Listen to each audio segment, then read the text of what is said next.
Good morning. It looks like everybody's filling in the room. We're happy to have you with us this morning. I'm going to give it just a couple seconds as I watch the counter run up so we make sure everybody can hear us. All right. Welcome to Manheim Insider. I am Holly Kapp, Senior Vice President of Sales for Manheim and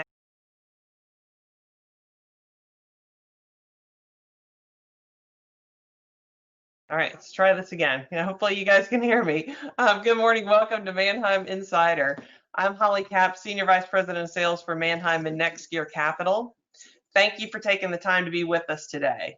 I know this year has been a unique journey for you, your families, and your businesses, and I hope that through all of it, you have managed to stay safe and healthy. I'd like to welcome any clients that are new to these updates. This is an invitation-only call to include our most valued clients, and our partnership with each of you is critical for us to understand the needs of your business so we can, in turn, provide the right data, insights, and innovations to help keep your business moving forward.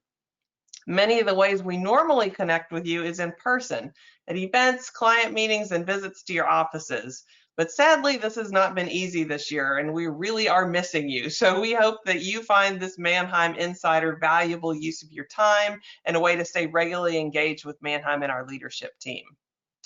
Today, we're going to have Kevin Chartier, who leads our consulting team, share the most up-to-date market trends and insights, along with key takeaways to help you plan your business strategy going forward. Alan Lang, who leads our operations team, will provide an update on our marketplace operations and ways we are continuing to make doing business in our marketplace easier. And then Jennifer Heiser and Veronica Taj from our product team will share a couple of new product advancements that we think you'll find relevant and timely. We'll monitor the chat throughout our session, and we'd love to answer your questions. So please use the questions tab on your control panel to submit those. We'll have time at the end to go through questions, so bring them on. This webinar will also be recorded and emailed to you by the end of the week so you have access to view it again. With that, I would like to turn it over to Kevin Chartier. Kevin?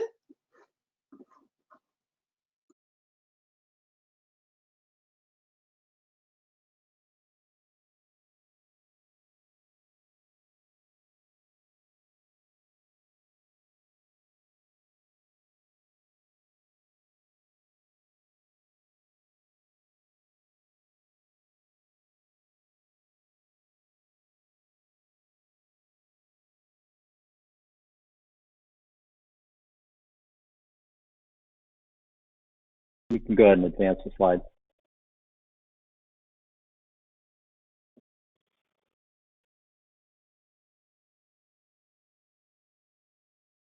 All right, so here's kind of the key storylines as we head into September. As you all know, the government stimulus programs were very, very aggressive throughout the summer months, drove an incredible V-shaped recovery for us in the used vehicle marketplace.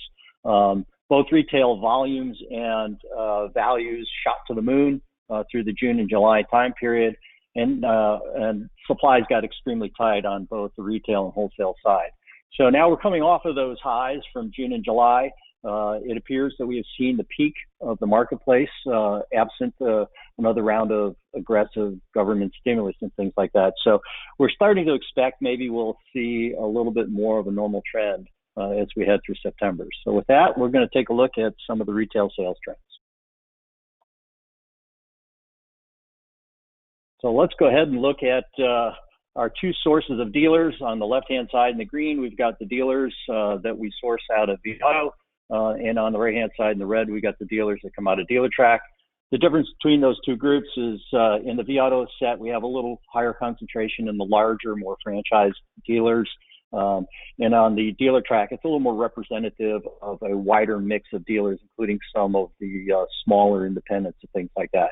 And you can really see between the two sets of dealers, there really isn't a whole lot of difference in each of the windows until we get to the recovery phase, which has been much stronger for the larger and franchise dealers than it has been for some of the smaller independents.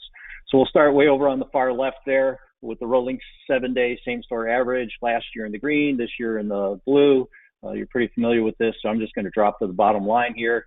You can see the torrid pace that we saw in terms of the recovery in June and July, up 16% in June, up 7.3% in July. And there's August. August, about mid-month is where we started to cross over the 100% barrier and fall a little bit behind prior year.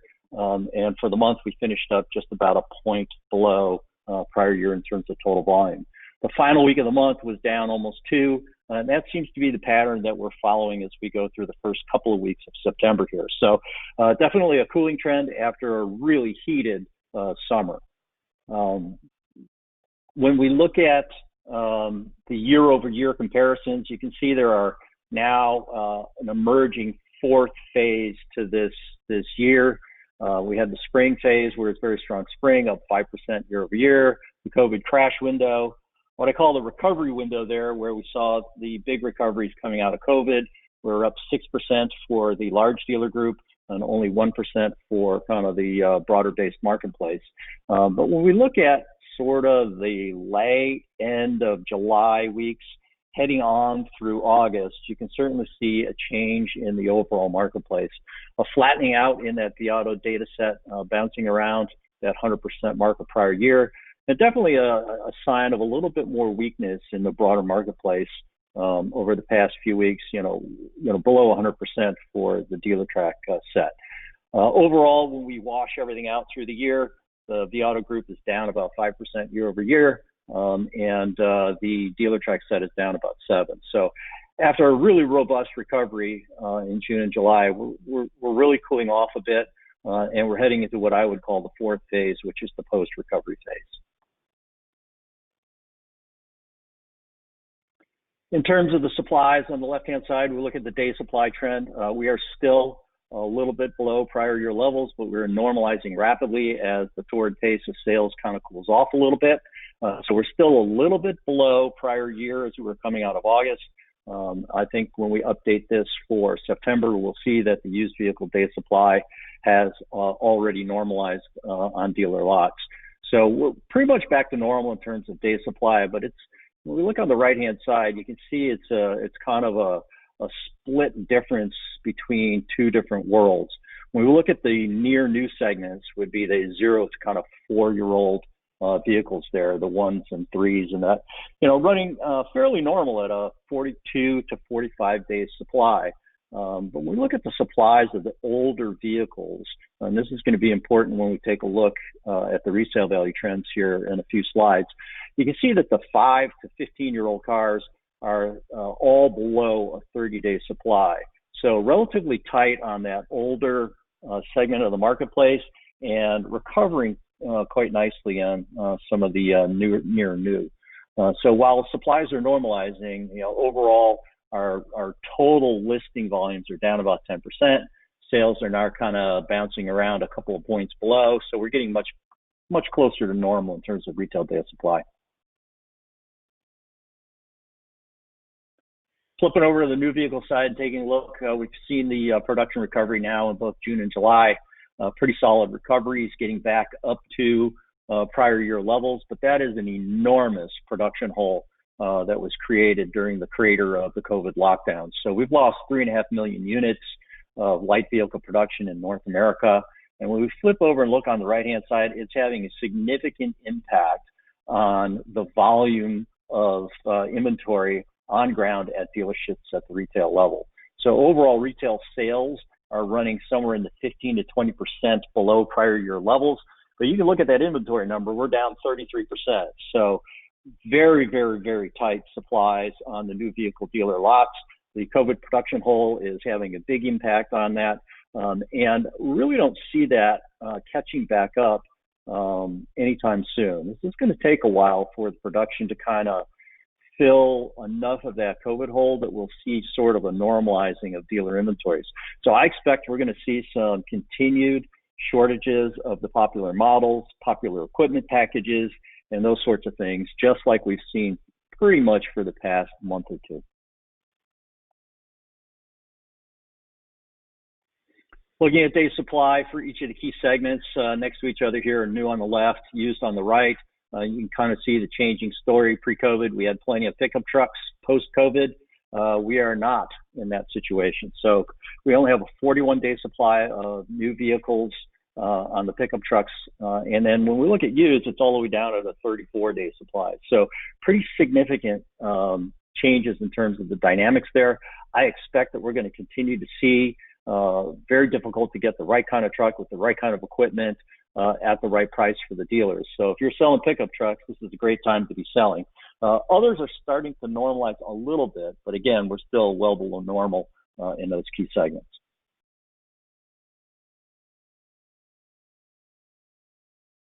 So now let's take a look at the wholesale marketplace. We're going to flip over and take a look and see how our auction inventories are.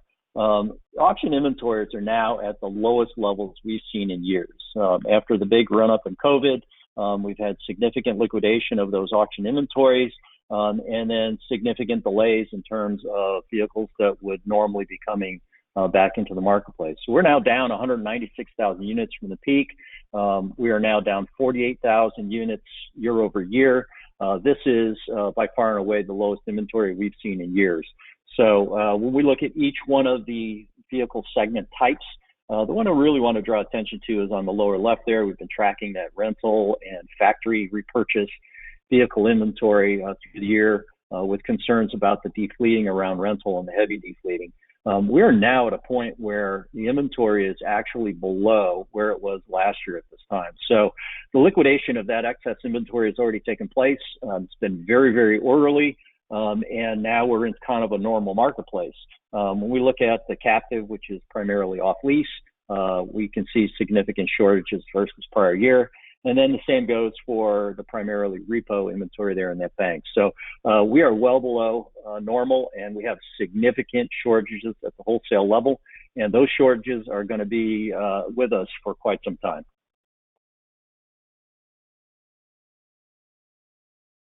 When we look at two of the key segments that feed commercial inventory at the auction, on the left there we have the repossession check-ins, and on the right is the off-lease. So we'll start with repossessions. You can see that prior to COVID, repossessions were running ahead of prior year by about 6 or 7%. That red dotted line says, hey, if we stayed at that pace, that's kind of the check-ins we would have expected to see throughout that COVID and now the recovery period. And you can just see that's an enormous gap between the pace of repos that we had prior to COVID versus the actual pace of repos that we've seen since COVID. This is, of course, being driven by all of the forbearance delays and other things, as well as the stimulus. Tremendous amount of money put into people's pockets. A lot of people could use that money to get right on their loans. And so we're now looking at a situation where the repo rate does not reflect, kind of the economic conditions that we're living in yet. But we expect that at some point it will. So we've got about 350,000 repos now that have been delayed. There is a growing pile of those every month that will eventually work their way back into the marketplace. Based on what we're seeing in the market, we really don't expect this to ramp back up in any major way prior to kind of mid to late Q4. And more likely that we'll see increased flow of repos into the marketplace starting in Q1 of 2021. So repos are going to be running well below prior year levels probably through the end of the year, which means one of our key supplies in the wholesale chain is not going to fill that inventory hole. When we flip to the off-lease side, again, we can kind of see that versus prior year, the check-ins or the listings on Viato were pretty robust for those 3-year-olds. And then the COVID hole. So there was an awful lot of delays in terms of making decisions during the COVID window. But now we're seeing those 3-year-old off-lease vehicles working their way back into the listings at the dealers. So we're starting to make up for the delays from those COVID off-lease delays. But those cars are not working their way through the auction. When we look at where those cars are coming from, we're seeing significant growth rates in terms of upstream, and grounding dealers are snapping a lot of those cars up. So again, the supply on the inbound side from off-lease and repo, we expect to be below prior year levels for at least the next couple of months. Let's flip to pricing. After a very, very long, robust run in recovery on resale values, an unprecedented historical trend, We're now approaching the end of that. When we look at August, we look at that last week in August, and we look at the actual selling prices at auction as a percentage of MMR, we're back at that 100% level. So after 17 straight weeks of rising values, that has come to an end. And we'll now start to see some percentages in September that will be below that 100% level. So we're seeing a measurable sign of a slowdown in terms of just that torrid pace of growth and values that we've seen over the past several weeks. Right-hand side is the 3-year-olds is kind of an example of how much change we've seen in those resale values. Again, plateauing out now at about 11 or 12% above prior year levels. And we expect we'll probably start to see a more normal depreciation pattern as we head into the fourth quarter. Down on the bottom, though, is what I really want to draw people's attention to. We're breaking out the price increase trends by, age of the vehicle. And you can see to the left of that dotted box there is kind of the near new segments. All of them coming back down to, closer to the 100% level or even below. But when we look at that older vehicle segment, you'll recall that's the segment where I pointed out the shortages of retail supplies. We can still see some fairly robust growth in resale values in that 5 to 10-year-old vehicle segment. So those prices are still rising. And again, this is a time of the year where we would expect to see resale values slowly starting to drift down. And Labor Day is kind of a marking point of the end of the summer selling season, and usually the marking point of where we start to see values hit a normal seasonal downturn. Not happening in that 5 to 10-year-old segment. So while we expect a more normal overall seasonal depreciation pattern, those lower end, lower priced, older vehicles continue to outperform the marketplace. And when we look at what does this mean to retail, the blue line running across the top is the average retail listing prices. The green line is the wholesale values, and the gold bars is a 6-week lag in terms of what's the difference between the blue and the green line, kind of representing the spread between wholesale and retail in a normal selling cycle for a dealer. We track that to kind of get an indicator of whether dealers are feeling good or feeling bad about their profitability surrounding their used car business. Non-luxury side, on the left-hand side, you can certainly see in the green line the cooling trend in terms of the resale values. The retail values are definitely still rising, and for the first time in a while, retail outpaced wholesale. So we're seeing the tapering off of wholesale. We're continuing to see the growth in retail. But the spreads, when you look back 6 weeks, are still declining a little bit. Now, it's not a big deal. They're really just coming off of the post-COVID highs where they were acquiring cars very, very inexpensively without a corresponding drop in retail values, and have normalized kind of in that 17-ish% range, which, again, if you look at pre-COVID, very close to what we saw prior to COVID. Luxury, a little bit different. We didn't see as big a run-up in terms of the 6-week lag in spreads coming out of COVID. And now we're starting to see the retail prices move up, but not really moving up dramatically the way the wholesale prices have. And I would say that when we look at the luxury segment, the dealer spreads are below normal. So it would be my guess that that will lead to probably a cooling in terms of dealer bidding on some of the more expensive stuff in that luxury segment. So retail spreads are kind of returning to normal after a wild roller coaster ride into and out of COVID. And again, we're heading into that post-COVID period after the recovery.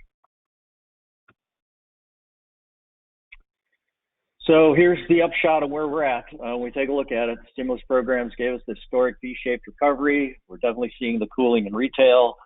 Inventories are remaining very, very, very tight, much more so on wholesale than retail, and values appear to have hit their peak. So as we go forward, because we're really short on inventory, especially at the wholesale side, really don't see the ingredients for a second crash at this time. It's possible we could see a second round of government stimulus, which actually would drive a second peak as opposed to a trough. But we're expecting at this point, August to kind of be the peak, and we'll see more normal patterns as we head in toward the end of the year. Supply shortages are going to continue to be a key trend well into Q4 and probably into Q1 of 2021 before we start to see any real flow of the repo volume coming back in. And again, those rental liquidations are not a problem, pretty much behind us. Lastly, resale values appear to have hit their peak for 2020. So absent more government stimulus, I think that we're now heading into a typical Q4 type pattern. So that's what we have for you this month. So with that, I'll hand it over to Patrick Brennan and let Patrick kind of take us through some of the operational trends.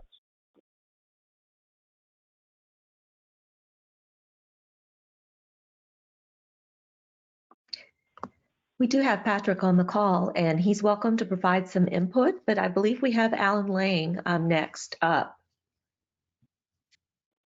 Yeah, good afternoon. Thanks, Kevin. Great recap. Well, to all the folks out there, welcome and thank you for your time today. As I've said before, we sure do miss you guys. Hopefully sooner than later, we'll be able to go out and have a dinner together and see each other in the auction lanes. So certainly will be a long time coming for sure. So we want to take a brief update. Maybe Patrick will get dialed in here and share some thoughts as well.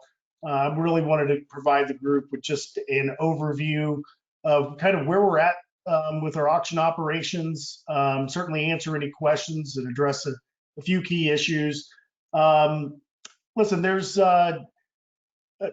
going back a few months when this all started, we said we would take a very calculated and intentional reopening view of things with safety leading first and foremost. And you know, I think we've been very pleased with the responses we've gotten from you, your teams, our dealer clients, and most importantly, our team members about how we've done things and learned through any given week through our task force and all the information that's in the marketplace around opening safely. And we were happy this past week to reopen those commercial client offices that I know some of you all have so desperately wanted to get your team members back in with a lot of assurances that they're coming to a safe environment. I think if there's an ask that we could provide or ask of you all is that you're really, promoting with your teams, adhering to those safety protocols. And listen, we've not heard anything contrary to the asks from our team members, the facial coverings, doing the COVID access forms, maintaining those social distancings. Those are important. They're important for your team members. They're important for ours. We want to make sure we're sticking to those. We've asked the teams, and I know that it's been part of protocol for years, to meet with our commercial teams. We want to try to avoid those in-person meetings and rooms. We've asked our teams to not do those. Post-sale follow-ups, pre-sale follow-ups, those types of things. Ask that we just maybe do those virtually and maybe just over the phone. So, pretty standard stuff. I know that there's been a few of you all that have asked to perhaps see our return to work playbook, which includes all the information that we've shared around safety with our teams around COVID-19 and the infrastructure we have to maintain good, clean environments, as well as just the safety aspects of the facilities, but also things around cleaning protocols, more so around vehicles. We have all of that information. We can certainly share it if you have a need for that through Holly's team, your rep. They've been given access. They can certainly send that to you, review that with your teams or with others within your organization. I think it'll be very helpful to kind of see how we're operating. And then the last thing that I would share with this group is that we've chosen to still keep the dealer access limited. And when I reference being closed, it means an interaction within the physical office. So important. We have limited staff still on site. You'll see through our return to work playbook, if they're able to do work remotely, we're allowing them to do that, at least for the time being. And we don't want those that are still there trying to do critical in-office procedures to get overwhelmed. And that's really kind of the basis for that. So as far as the reopening phases, we're up to 61 locations within lane bidding doing the digital blocks. And then, of course, just tremendous traction around the simulcast sales Continue to see very good engagement, new clients performing and enrolling in that, utilizing that tool every week. We do continue to provide the solution for the dealers, the buyers, to have alternative ways of purchasing inventories, either in either of those formats. You can see here kind of what our planned reopening looks like for the next few weeks. We anticipate with some late changes here to Florida, Lauderdale, and Palm Beach, we're going to try to get it opened up here in the next week. But that still leaves Hawaii and New Mexico hanging out there, really mostly dictated by some of the restrictions that we're seeing in place with in-person gatherings in those particular locations. And then I would just add, obviously Pennsylvania is a big state for us, a lot of volume out of PA, Pittsburgh, Philadelphia, Jersey. Those remain areas where we're really limited with the number of buyers and people on site, whether it's in the offices or in the lanes bidding. And that's being driven by government and some of the mandates we're seeing at the local and state level. So, as those things start to ease, we'll quickly react and be able to bring more folks in. But that has typically been the main driver in those specific locations. I want to flip over to the next slide. Just quick operational, there's no capacity issues. Clearly, we sold through a lot of inventory. Kevin mentioned all of our locations are fully operational. And we're continuing to improve some of the lags that we had with bringing team members back. Our shops are fully operational. We have a couple of locations that are getting back online as far as putting vehicles back on spot in run order. But for the most part, most of our locations have been able to address those concerns that were raised previously. If you're still experiencing some needs, as always, we always encourage you to reach out to the respective regional vice president or the general manager. I will say this, things look a little bit different. 3,500 impact employees, and most of those being in the driver population, but there's been just a change. So as your team members go in there and notice that there's staffing that looks a little bit thin, it's because we're continuing to work from remote. They shouldn't see as much of the impact in terms of just lot operations and things like that. We believe we've made strategically the right moves to manage the inventory, to meet your all's needs. And lastly, I would just say, I wanted us to highlight, it's been a tremendous journey. We've rolled out some things. We're going to be sharing more information as we've gotten through some beta testing. Auctioneer View, probably not as impactful for your teams, but for the auctioneers, being able to add flexibility where they can't travel, but yet they're able to still perform. Auctioneer View rollout was really something that just gave more flexibility and more information on one screen for auctioneers to be able to be more efficient and just be able to run a seamless auction on a day-to-day basis. So a lot of flexibility there. Certainly added improvements on the latency issues we had when some of them were having to work remote. So moving forward, if they're not able to attend, we've got a solution for it. Last two things, and I know there's been some questions raised. We went to this, we weren't able to have some folks in. We went to virtual block specialists. This is really just a way that we're allowing our workforce to work remote using the best of the best.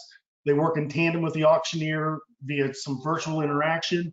It just adds a lot of consistency. The experience for your teams and the buyers, is certainly something that we were really focused on in making sure that this group is able to be the best of the best.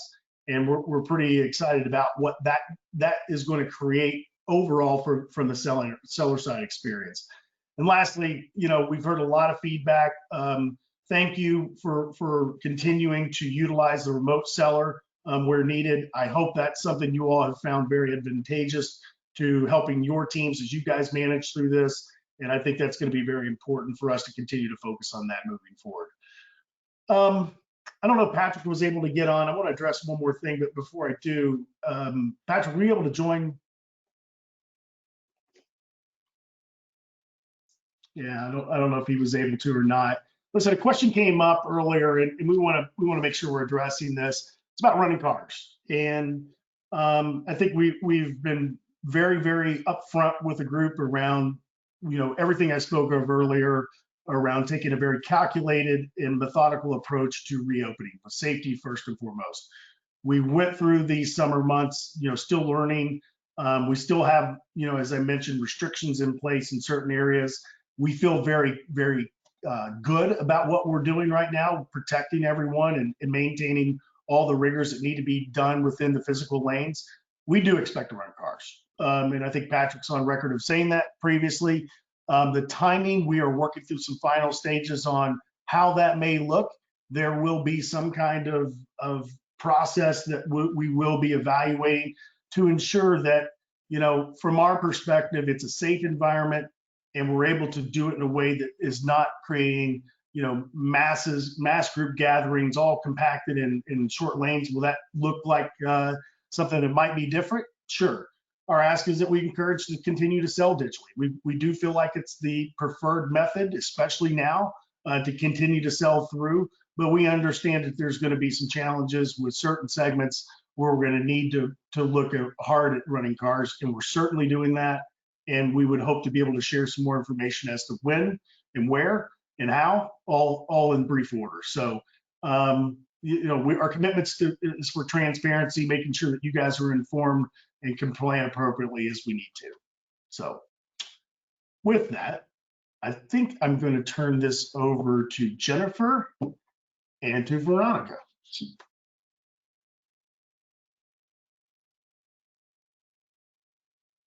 Thank you, Alan. I am excited to share a little bit that we have coming up and that has been introduced this year. Some of you may have already heard about it, but we have a new simulcast experience. And this new simulcast experience has more vehicle information. It has enhancements that make it easier for the dealers to purchase online. And it was heavily influenced by the needs and requests and feedback from that dealer population. So some of these updates include greater visibility into lights and odometer, larger photos, quicker access to the CR with fewer clicks. Those are all things that our dealers said would make their buying experience quicker and more efficient. One of the most requested features is the new run list that you see there on the right. And so now, instead of seeing just the next 10 cars, the dealer can see all the cars in the sale. They can scroll through that run list at any time to see every car, click on the CR, take a look at the vehicle information. So all in all, that simplification of that buyer experience and making it easier to bid and buy is the goal and is the objective here of this new experience. So all of our dealers now have access to it. They have the option to go back and forth between the old experience, the classic simulcast, if you will, and this new experience so that they have an opportunity to acclimate to it in their own time. If you have any questions about this, would like to learn more about the experience, please reach out to your sales rep or your sales contact, and we're happy to set up a demo for you. Also, just to build upon that, we do have some enhancements coming in the future for remote seller, and we'll share those with you in an upcoming session. So I'll turn it over to Veronica, who will share a little bit about vehicle release. Thanks, Jennifer. We continue to make improvements to the way that we process our gate passes. So much of the way that we've done these in the past has been focused on vehicles that are on Manheim property. And as we see so many of our vehicles moving digital, we are starting to also build in the automation of those off-site vehicle releases. So focused right now for Manheim Express and OVE, we're automating the off-site creation of these documents and having them more consistently available through manheim.com. So this is where sellers and buyers of off-site vehicles can retrieve them. Now that we're looking at not just only having a physical gate where we release vehicles, we are changing this terminology. So gate passes you'll now see referred to as vehicle releases universally. And you'll start to see some other terminology as well that go along with that. So this will be the largest impact, of course, at our auctions, where you'll see all this terminology changes. We will have these changes coming out at the end of this month.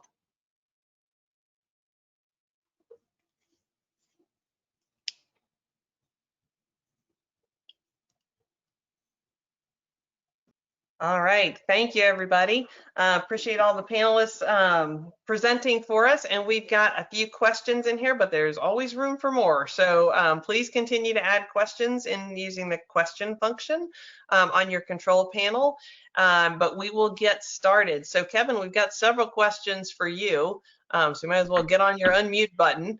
We will start with, are there any pockets in the country where there still might be rising vehicle values? Yeah, clearly there are. When we look at the state-to-state numbers, the states that recovered earliest are now the ones that are kind of deflating, maybe more so than the others. And the states that recovered slowest are now the ones that are actually still running a little bit hotter. So it's just been kind of one of those waves where everybody is entering different phases of this at a different time. So Northeast tends to be a little bit stronger in terms of retail demand right now than the rest of the country. But there are definitely pockets. But the one theme that's consistent across the country is more tied to the age of the vehicle more so than geographic location. Awesome. All right. So considering the supply and demand sort of balance that's going on right now, what thoughts do you have around how to price floor price repos in this environment? That is an awesome question, right? That's why everybody needs to, if you're not using one, you really do need to have some sort of an automated pricing model that can kind of keep up to the latest and greatest trends. My suspicion is that right now, MMR is a really good indicator of the general market positioning. So whatever MMR-based pricing models you might be using are probably doing a pretty good job of setting your floor prices. I would watch my sales rates in lane, and as I start to see that maybe the sales rates are tapering off from the 60s that we see today and slowing down, that would be a leading indicator to me that maybe the marketplace is starting to drop into its seasonal pattern. Dealers are starting to walk away, that it might be time to start lowering some of my floors, or at least giving my reps more flexibility below the floor to accept bidding. So personal philosophy, you've got bidding on a car, regardless of where you set the floor price, you probably ought to sell it. All right. What impact do you think the disruptive dealer direct platforms are having on auction levels right now? Yeah, no question that they're having an impact on the auction levels, and certainly in those segments where you see, the 5 to 10-year-old cars where values are still running up higher. It's an interesting dynamic that when resale values are running up as fast as they've been running up, it doesn't really matter what channel you offer a car in, you can generally wholesale it off and make money on it. So we've seen values rising at a rate of $100 to $200 per week. So literally all you had to do to make money between the middle of May and the end of July was hold the car for a couple of weeks and then just go ahead and sell it in whatever channel you want. As values start to kind of level off a little bit, we'll start to see dealers will start to seek maybe a more optimized allocation between the channels, and we'll see what happens. But there's clear migration, especially at the lower end, into some of those other buckets. But a lot of that's being driven by the shortages and the run-up in values. Great. Okay, next question. What do you think the impact would be to auction prices given the Hertz bankruptcy and offloading some of their portfolio? Yeah, when we look at the data across the entire rental segment, including Hertz, it has been what I would call almost a miracle that they've been able to liquidate the kind of volume that they have and into a marketplace without having any downward pressure on resale values. So in my opinion, the concerns regarding rental defleeting or Hertz's bankruptcy and them having to deflete all these cars, that's in the rearview mirror. It never happened. We did not have any sort of challenges at all. It's been a very orderly liquidation. And right now, I don't see any challenges or issues or concerns related to Hertz or any other rental car defleeting. Great. All right. Looking at the I lost the question. Question about the van segment. So cargo and passenger vans. What kind of supply are we seeing, and what's happening with their values? Good question. I haven't really looked at it, so I don't really want to hazard a guess. I'm going to have to take that one offline, and we'll have to take a quick look. Great, we can do that, and we can include that in what we send out. All right, how about pickup truck values? Are they going to continue to remain high going into Q1 of next year? I don't see anything in the short term that is going to change the current trends to where the demand is going to exceed the supply on the pickup truck segment. Now, having said that, I didn't see any sort of circumstances that would drive a COVID lockdown in April either. So there are always circumstances that are outside kind of the normal flow that might change the dynamics pretty dramatically. But I don't think in this case that we're going to see a significant shift. I think we're going to be in shortages of supply, both new and used in the pickup segment, probably well into Q1. All right, so keeping your Q1 or actually your 2021 hat on, I think this is a great question. So how do you think the spring market will be after the holidays and into 2021? And Darren already weighed in to say he thinks it's going to be nuts, which I kind of agree with. But Kevin, what do you see? You know, I could craft a really compelling argument for it being a disaster, and I can craft a really compelling argument for it being one of the best free markets we've ever seen. There are just so many wild cards out there that I you know, my guess is we're going to see a fairly good spring market. But the caveat on it is we still have a significant number of people on unemployment, and we have a significant restructuring of the economy that still has yet to take place. But of course, government stimulus can hide a lot of those problems in the short term, and it is distinctly possible that we could see some sort of stimulus, if not before the election, after. If we get it after the election, Katie, bar the door. It's going to be a barn burner of a spring.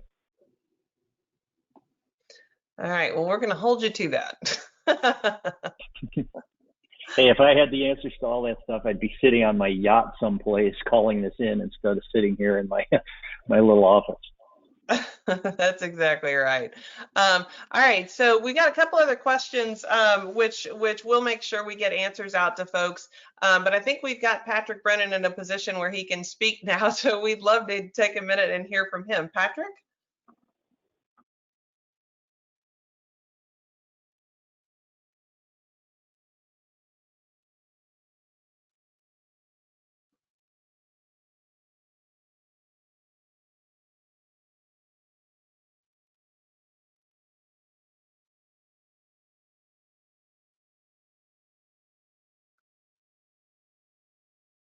All right, Patrick, are you out there?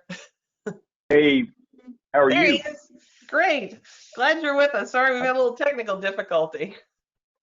How about that for a journey back to the technology here? So sorry about that. I'm not sure where you guys ended up. I just signed back on about the third time, so I'm not sure where you guys have ended.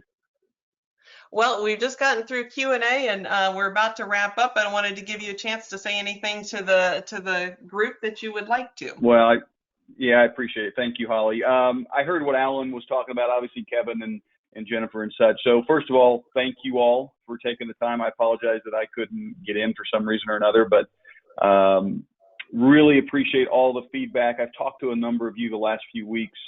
Alan brought up the idea of running vehicles, and I've talked, like I said, I've talked to a few of you all about this. Listen, we're going to listen to you all. You all and our buyers are going to tell us what we need to do here. We are very open to running cars. We obviously know a lot of people in the industry already are and have been. Some have been running nonstop. And then there's others that have started. And then there's some that are kind of putting their heels in the ground and saying they don't want to do that. We are open to it. We're going to do it in a methodical way. We're going to listen to what your needs are. We want to make sure that we're doing it in a safe way. And ultimately, hopefully getting back to some level of normal. We also know that some of you all don't necessarily want to, and we're gonna recognize that as well. So be patient with us, ask a lot of questions, give us a lot of feedback, because that's what's going to drive us in a certain direction. So other than that, we just can't thank you all enough for the patience and what you guys have shown through this 6 months, almost to the day, 6 months now. Here we are in September. So Really, really appreciate it. Holly, thanks for the time. Again, I apologize for having some technical difficulty there. Thanks so much, Patrick. And thank you to everybody for joining us. We really appreciate it. We hope you enjoyed this Manheim Insider. We look forward to doing it again. As always, our entire team is here at your disposal, so please let us know how we can be of help to you. Thank you and have a wonderful rest of your day.